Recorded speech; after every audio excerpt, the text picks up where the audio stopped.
अरे आश्चर्य होता है, झूठ बोल करके तुम सोच रहे हो हम संभाल लेंगे। नहीं नहीं, झूठ तुम्हारा नाश कर रहा है, तुम्हें पता नहीं।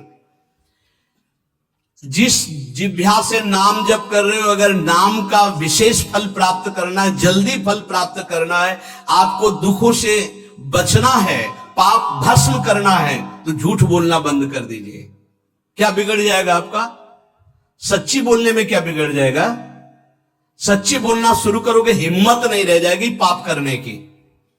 ये जो पाप करने की तुम्हारी हिम्मत पड़ रही, झूठ बोलने के कारण पड़ रही। नहीं, असत्य संपातक पुंजा, सबसे बड़ा पाप झूठ बोलना। उससे क्या होता है? हर चीज हम छुपाना चाहते, किससे? उस सर्वज्ञ परमात्मा से, गुरुदेव से। नहीं, झूठ नहीं। नाम इसीलिए नहीं चल पा रहा, थोड़ी दिन नाम चलाएंगे छूट जाएगा, क्योंकि आप झूठ बोलते हैं, पापाचरण करते हैं। अगर नाम को चलाना है तो नारायण स्वामी जी कह रहे हैं, पहली बात मौन का आश्रय लीजिए, कम बोलिए, अधिकतर चुप रहना सीखिए, तभी नाम चला पाएंगे। जो कार्य कर रहे हैं आप उस पर ध्यान दें, उस कार्य को एकाग्रता पूर्वक करें, वाणी को मौन रखें, उस वाणी से धीरे धीरे नाम उच्चारण करें। कम से कम 24 घंटे में 4 घंटे मौन का तो सबको अभ्यास कर लेना चाहिए। 24 घंटे में 4 घंटे मौन का। तो ऐसे ऐसे बुद्धिमान लोग कहेंगे हम 6 घंटे मौन रहते हैं। कब? बोले जब सोते हैं तब। आप 4 घंटे कह रहे, हम 6 घंटे मौन रहते हैं। 24 घंटे में हम 6 घंटे मौन रहते हैं, बहुत बुद्धिमान है। बोले आप 4 घंटे कहते, हम 6 घंटे मौन रहते हैं। तो कब आप मौन रहते हैं? बोले जब सोते हैं तो 6 घंटे सोते हैं, मौन ही रहते हैं उस समय। मौन जागृत की कह रहा हूं, 4 घंटे का। नारायण स्वामी के बहुत बड़े महापुरुष हुए, तुम 4 घंटे मौन का अभ्यास करो, ऐसा निकालो 2 घंटे, 2 घंटे करके 24 घंटे में 4 घंटे मौन। उस समय हम किसी से बात नहीं करेंगे, नाम जप करेंगे। कार्य करो, कार्य करने के लिए मना नहीं कर रहे हैं। कम बोलो। आजकल लोग अपनी जीवनी शक्ति को बोलने के द्वारा बहुत नष्ट कर रहे हैं, व्यर्थ की बातें करते रहते हैं। 4 आदमी चल रहे हो, आप पीछे चलिएगा, सुनते, बेमतलब की बातें। नाम जप नहीं होगा, वो डिलीट नहीं होगी, वैसे ही बनी रहेंगी, अगले जन्म के लिए तैयार हो रहा है। इसलिए नाम यदि सिद्ध करना है, नाम का फल लेना है, नाम का आनंद लेना है, तो वृथा भाषण बंद करो, बेकार की बात बंद करो। जितना कम बोलने से काम चल जाए उतना।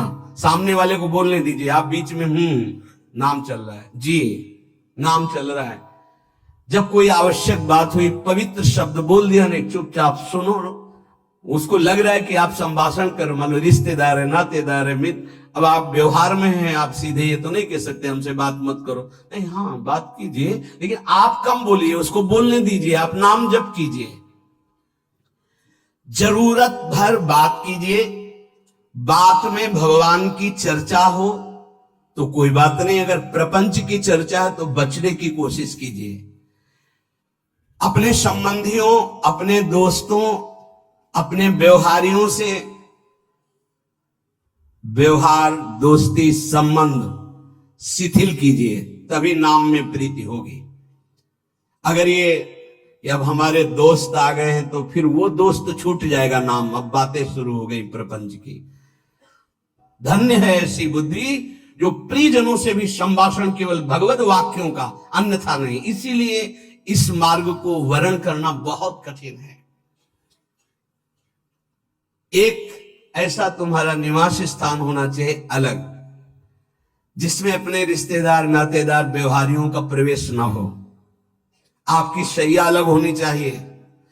अगर नाम जापक नाम सिद्ध करना चाहता है, नाम का फल लेना चाहता है, नाम निरंतर चलाना चाहता है, तो जिस आसन पर आप बैठते हैं उसी में प्रपंची, विषयी, संसारिक वृत्ति वाले बैठेंगे तो भजन की वृत्ति नहीं बन पाएगी। एक ऐसा, वैसे होते हैं घरों में बैठने वालों का अलग, लेकिन साधन कक्ष अलग होना चाहिए अपना। किसी का यदि प्रवेश ना हो तो आप देखेंगे कि आपके साधन के परमाणु आपको वहां बैठते तत्काल विक्षेप रहित करके भजन में लगा देंगे। अगर घर में ऐसा कुछ ना हो तो एक आसन अपना अकेला रखिए, जिस पर आप शयन करें वो आसन केवल आपका ही होना चाहिए। अगर वो सार्वजनिक बैठने के लिए ही है, ऐसी व्यवस्था नहीं, तो आसन समेटकर अपना अलग रख दीजिए और दूसरे आसनों पर बैठा लिए, फिर वो आसन हटाकर जब आप शयन करें तो आपका आसन होना चाहिए। इसका बहुत बड़ा प्रभाव पड़ेगा। कोई भी ऐसा दृश्य या पुस्तक ना पढ़ें जो वासनात्मक हो और प्रभु के नाम से आपको विमुख कर दे। अखबार आदि, समाचार आदि, ये हमारे चिंतन को नष्ट करते हैं। अगर नाम जप करना है, निरंतर नाम स्मृति बैठालनी, एक घटना कई मिनट तक विक्षेप देती है। ऐसा हुआ, कैसे लोग हैं, और उसमें तो समाचार ही हो रहे हैं, सैकड़ों बातें हो रही, पेपर है तो सैकड़ों बातें लिखी, क्या क्या, अब वो सब दिमाग में भर गई।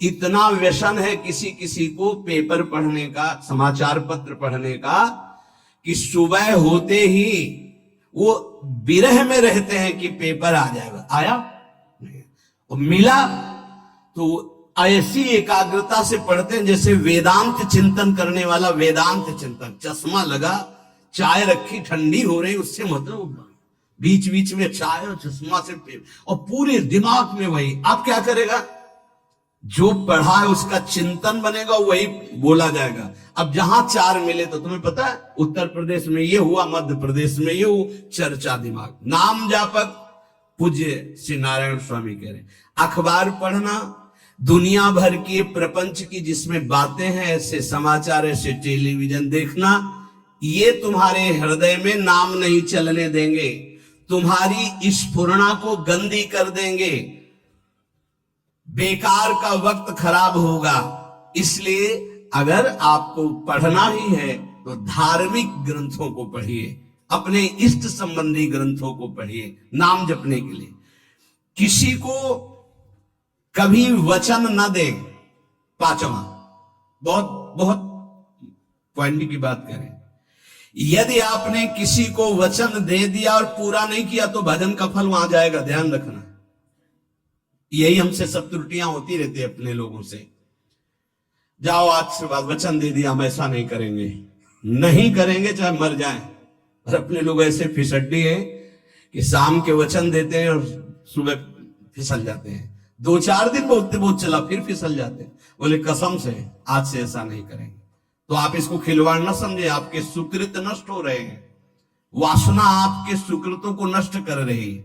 दूसरा, जैसे आपने किसी से कहा कि मैं शाम के 5 बजे आ जाऊंगा, तो 5 बजने में 5 मिनट कम होने पर आपको पहुंच जाना चाहिए, 5 मिनट ओवर होने पर नहीं, उसके पहले ही आपको ऊपर। ये संतों के जीवन में देखा गया है। समय का बहुत बड़ा जीवन में अस्तित्व है। अगर आप किसी को समय दे, फिर उसमें प्रमाद स्थिति नहीं होनी चाहिए। 5 मिनट पहले पहुंचिए। समय दिया है किसी को तो 5 मिनट पहले उसको इंतजार ना करना पड़े। रात को सोते समय नाम जापक उपासक विचार करें, मेरा नाम किन किन कार्यों में छूटा, मेरे से कौन कौन सा पाप हुआ, मैंने कौन सी आज गलती की जो नहीं करना चाहिए, और उसे डायरी में नोट करें। नारायण स्वामी कह रहे हैं दूसरे दिन सावधानी पूर्वक वो गलतियां ना होने पावे जो हमने आज की। जब उपासक सत्य बोलना स्वीकार करता है तो उसके हृदय में डर जागृत हो जाता है। ध्यान रखना, डर ये माया के द्वारा प्रेरित है। अगर व्यापार में सत्य बोलेंगे तो पैसा अधिक नहीं आएगा, अगर हम सत्य बोल दिए तो डांट लगेगी, अगर हम सत्य बोल दिए तो सब लोग जान जाएंगे मैं ऐसा गंदा हूं। सच्ची मानिए, सत्य बोलने का नियम ले लीजिए, आप निष्पाप हो जाएंगे, आप महात्मा बन जाएंगे अंदर से, कोई भी पापाचरण आपके जीवन में नहीं रह जाएगा। भगवान का नाम सत्य है, उस नाम को चलाने के लिए झूठ बोलने वाला नाम को कैसे चला सकता है। सत्य बोलने से यदि तुम्हारा नुकसान हो रहा है तो तुम सह जाइएगा। नारायण स्वामी कह रहे हैं उससे बड़ा लाभ आपको श्री भगवान प्रदान करेंगे। आप सत्य बोलिए। आजकल भगवान पर विश्वास नहीं, इसलिए झूठ पर विश्वास है। कलयुग की ऐसी प्रेरणा है कि सब झूठ बोलने लगे हैं। कोई डरता ही नहीं झूठ बोलने में, पूरा का पूरा। जैसे नहीं कहते कुछ तो सत्य होगा, ऐसे ऐसे महानुभाव हैं कि 100% झूठ बोल जाते हैं, 100%। धन्य है मोबाइल जो झूठ बुलाने में बहुत प्रवीण है, बहुत प्रवीण है। अरे भाई हम नहीं मिल सकते, आज हमारा मन नहीं है, खत्म खेल हो गया, सत्य बात है, नहीं मिल सकते आपसे, मत उठाओ फोन। अगर तुम्हें झूठे ही बोलना है तो फोन क्यों उठाओ? नहीं बोलेंगे, नहीं उठाएंगे तो समझ जाएगा कि उनकी रुचि नहीं। ये झूठ क्यों बोलना, सत्य बोलो। झूठ से यदि आप बच गए तो आपके जिह्वा पे नाम निरंतर चलने लगेगा। ये झूठ ही नाम नहीं चलने दे रहा। असत्य आचरण, छुपाने की वृत्ति, असत्य भाषण, ये नाम में प्रीति नहीं। किसी को भी फुसलाने के लिए झूठ मत बोलिए। सत्य बोलने का अभ्यास कर लिए तो पापी जीव भी महात्मा बन जाए। सत्य आवश्यक है। एक बड़े कागज पर ऐसी जगह लिख के रख लो जहां तुम उठते बैठते देखते हो कि मुझे सत्य बोलने का नियम लेना है, झूठ नहीं बोलना है। सत्य साधन कर लो, फिर देखो नाम कैसे चलता है। तपस्या, बड़े बड़े पुण्य, बड़े बड़े तीर्थ स्नान उतना पवित्र नहीं करेंगे जितना सत्य बोलने से होगा। पर बहुत कठिन है इस समय सत्य बोलना। मतलब बात बात पे असत्य का ही बर्ताव हो रहा है, असत्य का अच्छा, ये कोई संसारी आदमी में नहीं, कुछ ऐसे होंगे जो सत्य की वार्ता करते नहीं। प्रायः क्या जाता है, झूठ बोलने में बोल दिया और सामने वाला राजी हो गया, हम निकल गए। लेकिन सत्य ना होने के कारण आप में सत्य आचरण, सत्य स्वरूप भगवान का नाम, भगवान को कहा गया सत्य नारायण, वो नाम नहीं चलेगा। भजन करने का पहला साधन है सत्य बोलना। जबान से सत्य बोला जाए। और भजन की संख्या प्रारंभ में जरूर लेनी चाहिए। यदि 10 माला का नियम लिया, 20 माला का नियम लिया, तो उसे निर्वाह करो। जैसे यहां शरणागति मंत्र मिलता है तो 11 माला प्रारंभ में दी जाती है कि आपको करना ही है, ज्यादा हो जाए वो ठीक, 11 से कम वो कभी जीवन में नहीं। अपने जीवन में गुरु आज्ञा 11 माला तो करनी है, हर समय करना है। पर ये मन थोड़े दिन तो नियम में चलेगा, इसके बाद छोड़ देगा। दीक्षा तब लेनी चाहिए जब गुरु आज्ञा पे चलने की हिम्मत हो, नहीं तो ऐसे ही नाम जपो करो। जब नियम मिल गया 11 माला तो चाहे प्राण निकल जाए, हमको 11 माला पूरे करने हैं, प्राण निकलने तक गुरु आज्ञा का पालन करना है। यदि आप नाम जब अधिक मात्रा में नहीं करेंगे तो जो आपको नाम मिला है उसका फल आपको अनुभव में नहीं आएगा। क्यों? क्योंकि नाम का हिस्सेदारी होती है, भजन की हिस्सेदारी होती है। जैसे किसी ने प्रणाम किया, वो भजन लिया। गृहस्थी को इसीलिए मना किया कि रास्ते में परिक्रमा मार्ग में हलवा पूड़ी ये सब बट रहा है, हाथ मत फैलाओ। वो दान कर रहा है, सुकृत कर रहा है, और कोई दूसरे ले विरक्त आदि। आप अपने भूख मिटाने के लिए 4 रुपया के चना लेके भले पालो, लेकिन दूसरे के द्वारा दिया हुआ हलवा मत पाओ। यहां धाम आए हो, भगवत कमाई करने आए हो, यहां नाम जप करो, कष्ट सहकर परिक्रमा दो। हो सके 4 रुपए की वस्तु लेकर के आप पशु पक्षियों को पवा दो, किसी एक का पेट भर। तुम मत पाओ दूसरे का। तुम चाहो तो उपवास कर सकते हो, या प्राण पोषण के लिए रूखा सूखा थोड़ा खा। ये दूसरे के आराम से धाम में हम आए 2-4 दिन खूब खाए पिए नहीं, भागीदारी हो जाएगी तुम्हारे पुण्यों की। वहां ऐसे फ्री नहीं है कुछ। भजन का भागीदार राजा भी होता है, जिसके राज्य में रह रहे हैं। जो अन्न देता है वो भजन का, जो वस्त्र देता है वो भजन। इसीलिए गृहस्थ को कहीं कुछ भी स्वीकार नहीं करना चाहिए। ये बहुत ध्यान रखें। अगर आप कहीं तीर्थ साधु आश्रम कहीं जाते हैं, कोशिश कीजिए कि किसी से सेवा ना ले, और अगर सेवा ले तो उसके अनुसार फिर अर्थ दे दे। अगर आपने वहां भोजन पाया, पान पाया, तो उसके अनुसार सोच ले कि अगर हम इतना खरीदते तो कितने का मिलता, वो दे दिया तो आपका भजन बच गया। कभी आपको कोई प्रणाम नमस्कार करे, तत्काल बराबर प्रणाम करो। किसी को अपना भजन का हिस्सेदारी नहीं, सबका मंगल हो। ये भजन जितना बढ़ेगा तो आपको भगवदाकार कर देगा। दिन रात 24 घंटे में 21,600 श्वास चलती है। 21,600 श्वास में 6 घंटा तो सोने के चले जाते, उसमें तो चेतना नहीं रहती। अब हमको अगर 21,600 नाम हमको जपने को मिल जाए तो हमारी हर श्वास सार्थक हो जाए।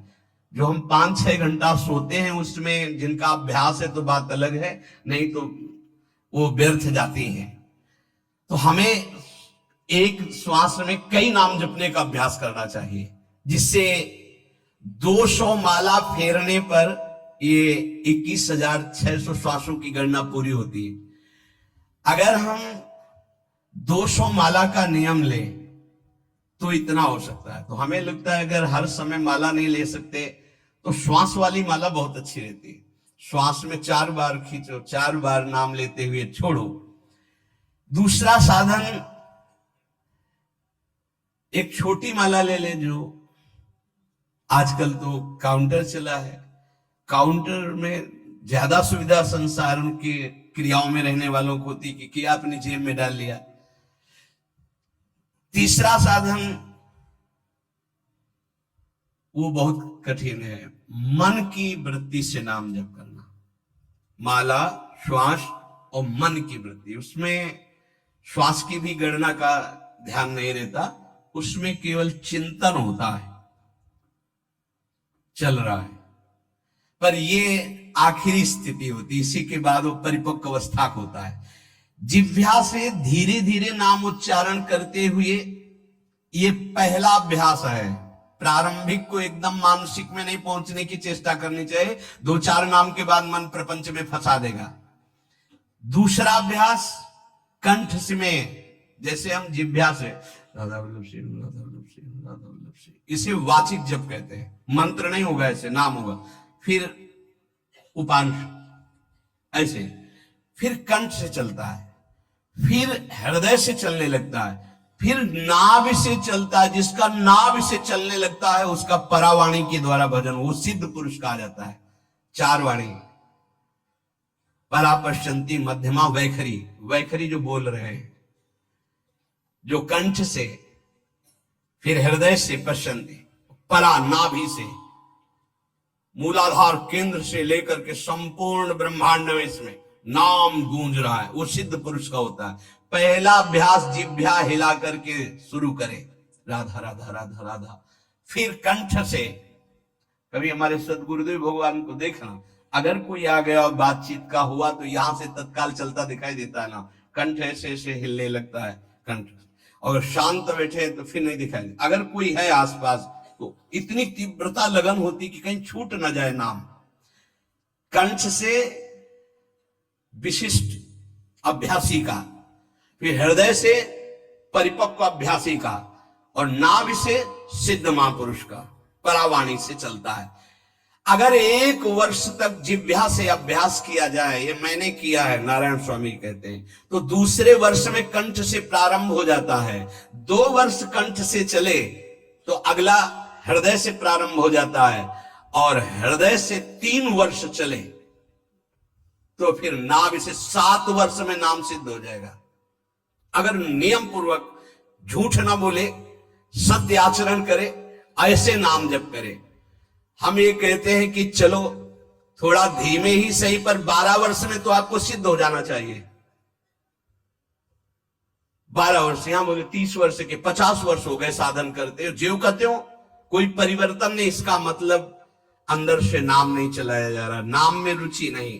12 वर्ष में तो भगवत साक्षात्कार करके जागृत स्वप्न सुषुप्ति अवस्था पर विजय प्राप्त कर लेता है साधक। ऐसा ही स्वामी जी ने किया। नारायण नारायण नारायण नारायण नारायण, ऐसी सिद्धावस्था हो गई थी। एक टाट की लंगोटी, एक रस्सी कमर में, बस। बड़े ही उच्च कोट और बहुत बड़े अरब खरबपति घर के बालक थे। सारी सिद्धियां उसके पैरों में लौटने लगती है, जिसका नाभि से भजन प्रारंभ हो जाता है, परावाणी से। अजपा जाप उसे ही कहते हैं जो नाभि से होता है। अजपा जाप करने वाले उपासक में जो अजपा जाप करने की चाह रखते हैं, पहला भोजन पर ध्यान दें। सात्विक भोजन, पवित्र भोजन। भाई नाम का स्वाद नहीं मिला तो कुछ लोग जो है बहुत प्रसन्न होते हैं जब सांसारिक पदार्थ आता है। बड़ी कृपा श्री ठाकुर जी की रही है कि इस विषय पर जो है बहुत परिपक्व किया है।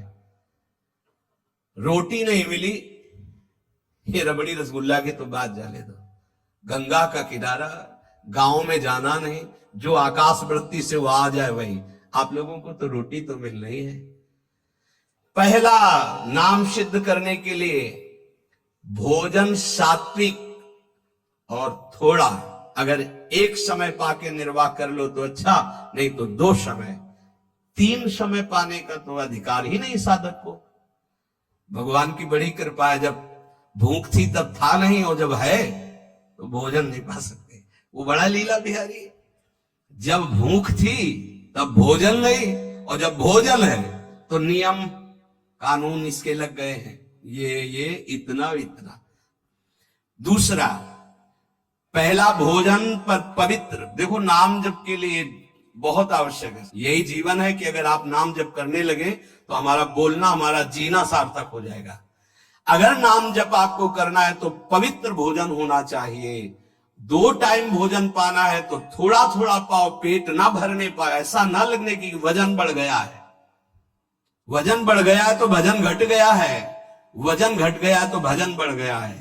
देखो तुम्हारे संसारिक संबंधी माता पिता चाहेंगे कि तुम्हारा चिकना शरीर होना चाहिए, हष्ट पुष्ट होना चाहिए, लेकिन हम चाहेंगे कि तुम्हारा भजन पुष्ट होना चाहिए, भगवदाकार वृत्ति होना चाहिए। शरीर तो आज है, कल नहीं रहेगा, चाहे जितना चिकना कर लो। संसारिक माता पिता के प्यार में और गुरु के प्यार में यही अंतर है। वो आपके स्वरूप को पुष्ट करेगा तो शरीर तो अपने आप, मन प्रसन्न है तो वो स्वस्थ है, अस्वस्थ होने पर भी स्वस्थ है। अगर शरीर स्वस्थ है और काम वासना है, नाना प्रकार की चिंताएं, ये थोड़ी माता पिता दूर कर पाएंगे। वो तो तपस्या और साधना से ही दूर होती है। ध्यान रख लीजिए। अधिक भोजन पाना, शरीर को बहुत पुष्ट बलवान कर लेना, तो हर इंद्रियों को भोग देना पड़ेगा आपको। वो कोई तपस्वी होता है, जो तपस्वी होता है वो संयमी होता है, जो संयमी होता है उसके चर्बी नहीं होती। ध्यान रखना। युक्ताहार विहार से, प्राण पोषण के लिए केवल शरीर में अन्न जाए तब नाम में प्रीति होगी। खाते खाते अनेकों जन्म व्यतीत हो गए, वर्षों व्यतीत हो गए, अरे अब तो भजन कर लो, कहां तक खाओगे? ये नरक कुंड है, डाला विष्ठा बन गया। नींद, एक नियम बना लो कि इतना ही सोना है। पता नहीं सोने में कौन सा सुख। नींद में केवल एक बात का सुख होता है, आपका संसार का चिंतन नहीं होता, तो आप जो शांत रहते हैं वो सुख होता है, लेकिन वो तमोगुणी सुख है। अगर आप जागृत में संसार का चिंतन न होने दें और भगवत चिंतन कर रहे तो आप महापुरुष हो जाएंगे। सो सो के जीवन क्यों बर्बाद करते हैं? एक टाइम रखिए सोने का, बस। ये कोई तुम्हारा सुख नहीं है, ये तमोगुणी सुख है। निद्रा आलस्य प्रमादोत्तम तत्तामस मुदाहृतम। और एक बात समझ लो, यद तज्ञ विस्मि परिणामे अमृतोपमम। जिसमें विष जैसा शुरुआत में लगता है उसका परिणाम अमृत होता है, और जिसकी शुरुआत अमृत जैसी लगती है उसका परिणाम विष होता है। प्रातःकालीन उठ करके सत्संग में आना विष जैसा लगता है, लेकिन उठ के आ रहे हो तो इसका फल अमृत होगा। ब्रह्म मुहूर्त में सो रहे हैं, जीवन बर्बाद कर रहे हैं, अरे ब्रह्म मुहूर्त में उठिए, स्नान कीजिए और सच्चिदानंद भगवान में चित्त को जोड़िए। ये विष जैसा लगता है, परिणाम अमृत जैसा होता है। तीसरा, 24 घंटे में 1 घंटे का तो एकांतवास करना सीख ही लो, चाहे गृहस्थ हो चाहे कोई भी हो। 1 घंटे हमसे कोई बात नहीं करेगा, अपने दरवाजा बंद, थोड़ा 1 घंटे कोई ऐसा समय निकालो जिसमें चित्त को केवल श्री कृष्ण से जोड़ो, प्रियाजों से जोड़ सको। चौथा, विरक्त साधक, तकिया गद्दा, ये सब चीजें अगर लगा के सोओगे तो नाम जप नहीं होगा। देखो, हितधाम में कुशासन और एक ईंट कुशासन के नीचे, सर्दी में ओढ़ने के जो हमारे कंबल थे वो आटे का बोरा बलराम जी ला के देते। जीवन को यदि आप कसौटी पे नहीं कसेंगे तो भजन नहीं होने वाला। अब तो शरीर रोग से ग्रसित है, आप चाहे जहां रखो चाहे जैसे रखो, प्रिया जो जाने। जब तक हमें भगवदाकार वृत्ति ना हो जाए तब तक विषयों को स्वीकार नहीं। ऐसे हैं साधक, बड़ा सुख मिलता है। एक ऐसे पड़ा हुआ है आसन, उनके कमरे में जाके देखिए, केवल आसन ही है। कितने से साधक राधा कील कुंज में रहते जिनकी चटाई केवल है, न तकिया है न गद्दा है न कोई, उसी चटाई को ऐसे खड़ा कर दिया, बिछा लिया, बस उसी में पड़े, भोजन मिला पा लिया, ऐसे रह रहे हैं। कमरे में देखो जाके तो ऐसा लगेगा कि इसमें कोई रहता ही नहीं, कुछ है ही नहीं, केवल चटाई है। तकिया गद्दा विशेष विलासिता की वस्तुएं तो नाम जप नहीं होने वाला, ध्यान रखना। जहां पड़े आराम से नींद आ जाएगी, सो जाएंगे, और जब तो नींद उतनी आएगी जितनी आवश्यकता है। भजन का खजाना तिजोरी में रखें, कभी किसी से बताए नहीं कि आपका भजन कितने माला कितना होता है। पूज्य नारायण स्वामी जी कह रहे हैं, भजन को खजाने में रखने का मतलब है लूटने वाले डाकू माया भेजती है, काम क्रोध लोभ मोह मद मत्सर आदि, और प्रिय गृहस्थ भगत आदि। कैसे प्रिय गृहस्थ? स्वामी जी अब ये सब आप ही कहा है, बहुत बीमार है, आप देखना। ठीक है, दूसरे की दुख निवृत्ति करना संत का स्वभाव होता है, पर हम जिस मार्ग के पथिक है, हमारा कर्तव्य है, हमारे पास हमारे प्रभु के सिवा कोई नहीं, हमारा जो कुछ है वो प्रभु है। ए भैया, जैसा श्री जी चाहेंगे वैसा मंगल करेंगे, ये शब्द होना चाहिए, उससे उसका भी मंगल होगा, आपकी भक्ति पुष्ट होगी। कभी भी जो गृहस्थ में भजन करता है, किसी भी तरह का किसी से भी कोई प्रतिग्रह ना ले, नहीं ले लो, ये लो ही बढ़िया है, रख लो, नहीं महाराज हमारा ये मार्किन का गमछा ही काफी है हमारे लिए, नहीं नहीं नहीं, ये प्रसाद पाल, हाँ इतना किनका दे दीजिए, भगवत प्रसाद है, ये हमारे लिए पर्याप्त। गृहस्थी में अगर आप भजन करते हैं तो अपने भजन को बचाने के लिए किसी से भी दान पुण्य, किसी का भी बट रहा है वो स्वीकार न करे, किसी से प्रणाम नमस्कार, किसी से अपनी सुविधा सेवा स्वीकार न करे। और जो विरक्त है उसको ध्यान रखना चाहिए कि हमारा जीवन केवल जगत मंगल के लिए विश्वेश्वर भगवान को समर्पित जीवन है। ना हम किसी को शाप दे सकते हैं, ना किसी को वरदान दे सकते हैं।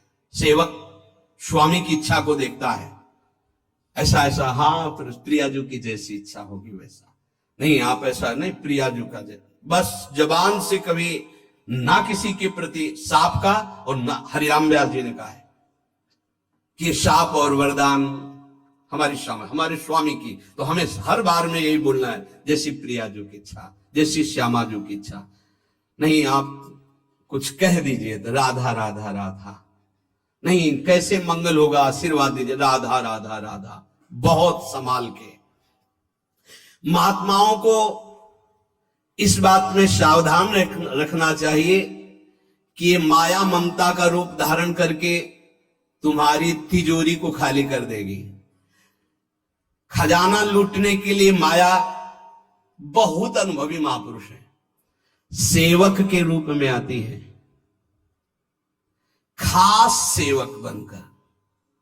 आज तक जहां दगा हुआ है तो खास से हुआ है।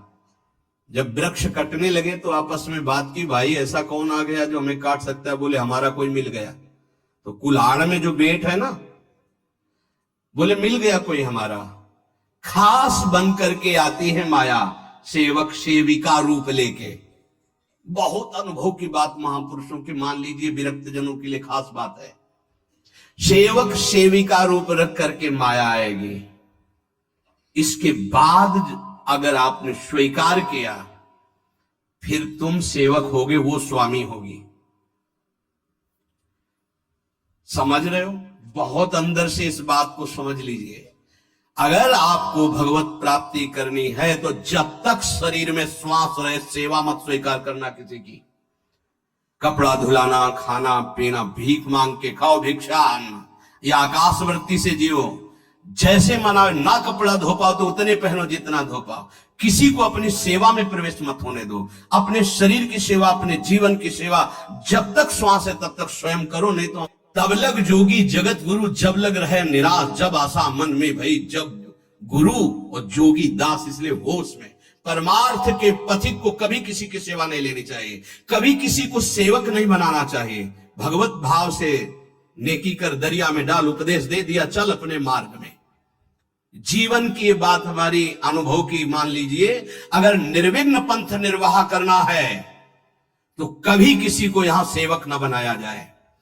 सेवक सेविका के रूप में स्वीकार करने वाले साधु का हृदय आग की तरह जलने लगता है। जो जिंदगी भर निश्चिंत और निर्भय रहा, उसे भयभीत और चिंतायुक्त होना पड़ता है।